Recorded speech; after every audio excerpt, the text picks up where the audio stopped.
In a year of some of the most expansive stories in video games, epic gameplay, huge worlds, and legendary returns to form, there is one game that has appeared out of nowhere to capture my attention. And it's all about cleaning up goop.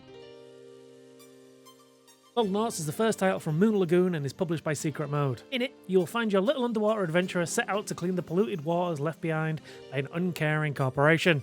As such, you'll be tasked with collecting trash, cleaning pollution, and nursing the plants and animals back to health. To do this, you'll set out with a trusty laser vac to suck up all the debris and wipe away the dirt. As you collect trash, you can then recycle each piece for materials, which can be used to increase your abilities, items for cleaning, and more. The loop here talks directly to my OCD gaming brain, giving you a counter to let you know how clean each area is, similar to titles like Viscera Cleanup Detail or Power Wash Simulator.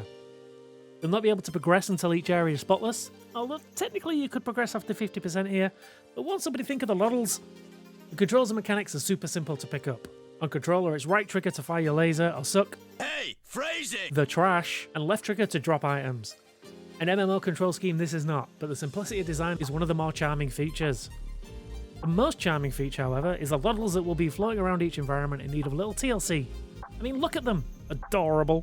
From cleaning them, feeding them, and homing them in their freshly clean environments, you'll be able to raise them from tiny tadpole-like blobs to adorable axolotl-like creatures depending on the food you feed them. In turn, they will then be able to have little babies of their own and repopulate the area. While this element was mostly optional, it is definitely an added bonus to the gameplay loop of cleaning up after the previous residents. You could spend ages renaming them, finding each Loddle's favourite fruit, and watching as they evolve into different versions of themselves. I wish there was more to be gained from doing this, but as of now, it just appears to be an added bonus option in the game that, while adorable, I mean, look at them, doesn't appear to affect the overall gameplay too much. Graphically, this game is the right side of cute to absolutely nail the simple colour palette the developers have chosen.